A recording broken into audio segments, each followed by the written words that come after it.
Everybody, this is the digital asset investor, and it is happening, and you can see it all swirling around us now. And I'm going to lay all of that out. There's a lot of different government agencies and politicians that are getting involved in this, and you can see it's almost like a coordinated effort going on. In conjunction with that, I felt that it was necessary that we in social media pushed or at least leaned on the people in traditional finance, the traditional financial media to get them to start covering this big news that banks are going to custody cryptocurrencies. And so I'll show you where I did that. But first I wanted to show you, look how the market has added close to $10 billion in the last 24 hours, which we haven't seen that happen in a while. And you can see a lot of green here, and you can tell that people out there get it, because there's a big difference between new money coming in and these different coins just pumping and money flowing from one into another. New money is what we've been watching and waiting for. But if you get nothing, listen closely here, folks. And I was telling someone this on the phone a minute ago. If you get nothing out of the news of yesterday except this, the U.S. government just put the stamp of approval, and they said, in essence, okay, this is the new digital asset class, and so now banks are going to be able to custody these digital assets. So the question you need to ask yourself, or any of your friends and family out there need to ask themselves, if all of the thousands of banks across the United States that control around $11 trillion, as we showed you yesterday, if there's $287 billion in this market right now, and at some point, probably sooner rather than later, all of a sudden, thousands of banks that control over $11 trillion across the country are going to be offering products and services around digital assets, because you better believe if they're going to custody them, they're not just going to sit there. There's going to be money made off of this. So if that's their advisors, and I'll show you something on that in a minute, their advisors are going to be trained to sell these digital assets to the people. And most importantly, I've been talking about this for 2 years, the advisors are going to have a monetary incentive, which is what they've needed all along, to sell you on the idea that you need digital assets in your portfolio. All right. So the question is, why would you not own digital assets ahead of the banks opening up for business? You'd have to be crazy not to get in on the action. And anybody who laughs at it now, it's at their own peril. Okay. Now, let's go through this. There's a lot of tweets that came out today that are just fascinating. Here's one of them from Stephanie Starr. The regions in Tampa, Florida on Hillsborough Avenue is out of cash. People are at the bank and pissed they cannot withdraw their money. And then this guy replies and says, I was just at a large grocery store chain where I live, and the teller, Save On Foods, and the teller told me they've been told they're going cashless. What in the world is that, folks? What in the world? And then, so this is my trying to get the media involved. To me, one of the people who has been the most fair to digital assets and covered it the best is Julia Chatterley at CNN. And she actually responded. I said, hi, Julia Chatterley. You have done a great job covering the digital asset space. I'm looking for your coverage of recent OCC news about banks being allowed to custody digital assets. I want to show the clips. So I'm asking her where they are. She says, don't worry. I'm definitely watching and working on it.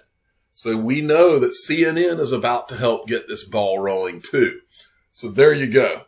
And I love helping to prod that along when I'm able to. DJ Peter Voss sent this out. Pack Global CMO. Ripple is more prepared to work with banks than others. All right. You think? And then there was this tweet from David Goekstein. At the end of the day, Ripple is more prepared to work with banks than any other digital asset. You better believe it. All right. I'm showing you tons of tweets, I know, but there are so many interesting ones. If you've ever wondered if the powers that be, like Chris Giancarlo and all these guys in government, if you ever wondered whether they listen to any of us out here, This is a poll that was posted by Thinking Crypto. What should Brian Brooks' crypto nickname be? What should his crypto nickname be? We already have Crypto Dad, Chris Giancarlo, and Crypto Mom, Hester Pierce. Bitcoin Bit, and then he's got all those things. And Chris Giancarlo tweets it out and says, how about Crypto Comptroller? So, there you go, folks. These guys are watching. They know exactly what we're talking about. Michelle Vandenberg sent me this. This is interesting right here. I'm going to read the first part of it to you.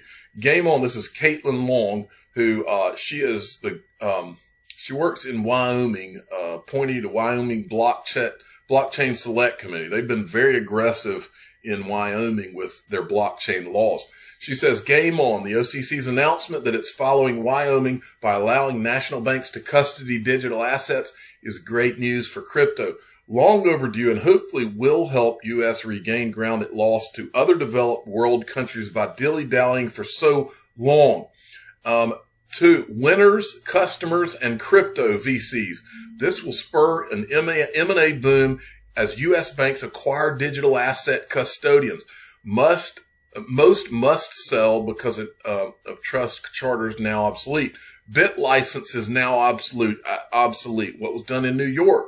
OCC leapfrogged them. Custodians now must have a bank charter to be competitive. And then she goes on and on. There's all kinds of interesting things here. I'm not going to go any further. All right. Now, all of this bank stuff going on, I wanted to remind some of you, and I know some of you never saw this. I'm about to blow some of your minds. A lot of you did see it. But if you never have seen this, it's time to turn your ears on. Now, I have to warn you beforehand. What you are about to see was on Bitcoin Ben's show. And these guys, for whatever reason, on this particular show, they were dropping F-bombs left and right. So I want to warn my audience. I don't normally play this kind of stuff, but the sound clip is so good and it's so priceless that it's got to be played. Okay? So I'm going to play it, but I want if you got any kids listening right now, tell them to go out of the room because you've got to listen to a few F-bombs in order to hear this clip. Okay? I want to lay it out for you. These two guys work for it's an IRA, a digital asset IRA company. I think it's like an over-the-counter digital asset IRA company. I think it's called Perpetual Assets. Well, anyway, these guys, they were on Bitcoin Ben's show and they're being interviewed. They're talking to him about how in their business, it's so regulated that they have to go and attend these bank regulator courses or seminars for various reasons. So they're talking in this clip about what they heard from the mouths of the bank regulators while they're at this conference. Since we're talking about banks now being able to custody digital assets, this one's for those of you that said that the banks are never going to actually use XRP and the Ripple's failed, all this mess, whatever. Listen close. Here we go. Will and I were in this training seminar for our compliance area, and we sat with all these fucking bank compliance officers, regulatory bodies. First of all, a little side note that has nothing to do with the future of crypto, but is you'd be shocked how a lot of these bankers talk about clients. It's very, very saddening. They indeed do treat everyone like they're fucking Pablo Escobar and fucking Bin Laden, or that's how they talk about clients behind closed doors. But in regards to the future, numerous people, and this is bankers and regulators who are involved in financial crime, compliance, onboarding, anti-money laundering. This is industry. These are people who talk to the CFOs and CEOs of banks and put the fear of God in them in regards to money laundering and compliance and blah, blah, blah. So there's a lot of validity here. I heard at least two people mention that the SWIFT system will be replaced in the next couple of years, in the next 3 years, in the next 5 years.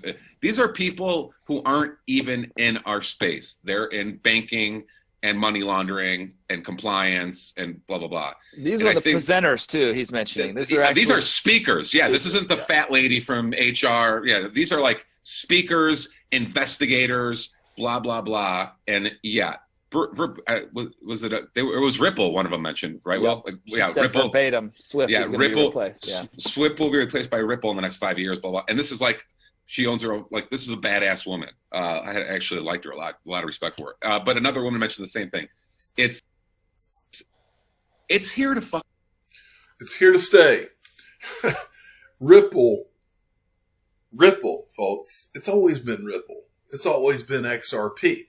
I'll never forget when I was interviewing Greg Kidd, and I said, "So, are you saying that the Nostro and Vostro accounts, there's trillions of dollars there? Are you saying that XRP, a lot of that money could be flowing through XRP?" He says, "I'm saying that it'll replace XRP. Trillions. All right, moving along. Now, one thing I've said on this show for the last over 2 years, over and over. I was a financial advisor at Morgan Stanley back in the day. And one thing I learned from being a financial advisor, and I've talked about how every morning as a financial advisor, we would have a meeting, and they would bring in a company like a Franklin Templeton that has a new mutual fund or whatever, and they would bring us donuts, and then and they would tell us what this mutual fund is about. And at the end of the meeting, somebody always would raise their hand and say, "How do we get paid?" Always. That was always the last question and the last answer that they always had on the tip of their tongue, because that's what everybody in the room cared about. How do I get paid? Well, I've told you on this channel for over 2 years now that these financial advisors are telling all of their clients, stay away from Bitcoin because they can't get paid yet. Grayscale tweeted this out today. "We know that advisors' clients are getting crypto curious. Are yours? Join us in the upcoming in this webinar on Tuesday, July 28th at 2 p.m. to learn more on the what and why of digital currency investing." In other words, come on, financial advisors, you're about to get paid. You're about to find out how you can get paid. And what happens to those of us who have been here when these guys finally can get paid? What happens when all of these thousands of banks that can now hold crypto, what happens when all of their advisors that are meeting with all these customers coming in the door, what happens when they can say, "Yeah, you ought to buy some of that XRP," and they have a financial incentive to tell you about it, folks. The game just changed. All right, Perfect Symmetry sent me this for all the ones who think the gold standard isn't coming back anytime soon. Please have a look at this puzzle of statements. Mark these words: XRP will be involved in all of this. And this is the tweet that he's looking at. A quote worthy of reviewing. This is from President Trump. "We used to have a very, very solid country because it was based on the gold standard. It would be tough to bring it back because we don't have the gold. Other places have the gold." Then this is Judy Shelton. "I like the idea of a gold-backed currency. It could even be done in a cryptocurrency sort of way. A unified money system, so when you talk about the international marketplace, everyone is playing on a level monetary playing field. You can't just print more gold. It could even be done in a cryptocurrency sort of way. Thanks for the vote of confidence. Agree with new gold standard approach." And here's this. "Germany repatriated 31 billion of gold from Paris to New York vaults, Turkey repatriated 220 tons from the Federal Reserve. The Netherlands repatriated 122 tons. Poland repatriated 100 tons of gold from the vaults in England. The repatriation is starting to make sense. Think why gold is valuable to everybody." You better believe it is. Peter Voss said, "I love this so much, I can't wait."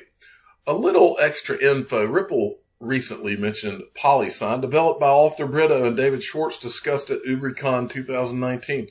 Interestingly, PolySign was set up to manage trillions involved in institutional payments, potentially where banks will hold digital assets for ODL. PolySign's custody solution supports the full spectrum of digital assets and is designed to scale to trillions under management. Expect big things in the very near future. The serious moves are occurring leading towards XRP and Ripple's global takeover. Just take a look at the level, All right, next. Here's this crazy world we live in, folks. AT&T says 338,000 customers stopped paying phone bill during pandemic. We have no choice but for this world, this economy to be rolled into some type of, quote, new world order, some type of new financial system, folks, because this is a disaster and everybody knows it. CFTC put out two things today. There are no coincidences, folks. Breaking, the CFTC has just approved a final rule on the cross-border application of certain swap provisions under the Commodity Exchange Act. Then they tweeted this. Breaking, the CFTC just unanimously approved an amendment to the CFTC's 5HG order for the European Union. Matthew Line and I picked up on it. CFTC approved the financial provisions on cross-border swap lines. The Fed has swap lines with 15 current central banks. R3 Corda has a digital liquidity swap line protocol. I'll go quickly these slides he's put out here. Swap lines. He's highlighting a few things here. Swap lines, So, as usual, the people in the XRP arena are all over it. And then finally, Representative Darren DeSoto, who he's one of the guys that was on the Token Taxonomy Act, says passed two blockchain-related NDAA amendments. One, requiring Department of Defense report on potential defense uses of blockchain tech.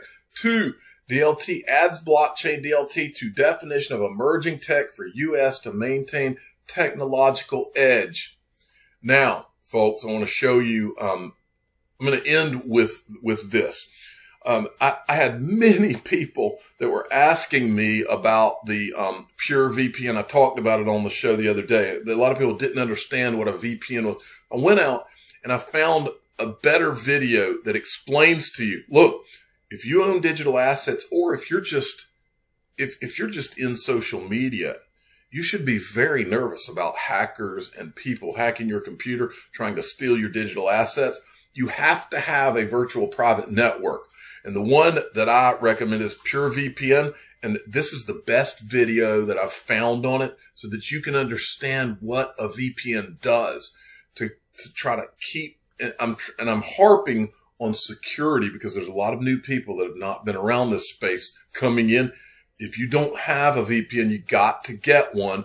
They're not that expensive, and there's a deal on this one that's like they're doing a 7-day trial for 99 cents. Once you have it, you will never want to go without it because it basically makes it appear that like you're surfing the internet from somewhere else so that people can't find out where you are and try to hack you. All right. So watch this, and it's very important. Wondering what a VPN is and how it can help you on the internet? Think of a VPN as steroids for your devices, giving them the maximum firepower. Your devices will need this power to accomplish 3 epic tasks. 1. You'll be able to securely stream your favorite content on any device from anywhere in the world at blazing fast speeds. You'll be able to overcome content blocks, geo restrictions, and content censorships imposed in certain countries. 3. You and your activities will be invisible to hackers and spies, even when you're using public networks. Awesome, right? But how does a VPN do all this and more? By definition, VPN means virtual private network. And as boring as the name sounds, the servers in our network can help you in many wonderful ways. PureVPN has more than 750 servers in more than 180 locations around the world. PureVPN users are free to connect to any server of their choice in any location. Since you now have a private connection, you can access any streaming channel from anywhere. The data you sent via PureVPN gets encrypted and encapsulated inside a tunnel, allowing you to bypass any restriction and censorships in your country. Since your data is encrypted and is inside a tunnel, no hackers, spy, or even your ISP can see your online activities. In a nutshell, a VPN makes the internet free from restrictions, censorships, surveillance, and attacks. Exactly like it should be. You don't need to be techie to use a VPN. Just download the app for your desktop or smartphone and enjoy complete internet freedom. Essentially, once you go VPN, you never go back. So that lays it out for you. You can surf the web anonymously, and all of a sudden your IP address no longer shows to anyone. It shows up as a different IP address. And you can go in the description of this video, and there's a link that will take you straight to that 7-day trial right there. One thing about life, you're going to lose more than you win, but are you going to get up? Snoop Dogg. Great quote. I love it. I'm the digital asset investor. I'm not an investment advisor. This is for entertainment purposes only. Please subscribe and hit the like button and tell your friends and family that there's one thing about life. You are going to lose more than you win, but are you going to get up? Snoop Dogg. Thanks for listening.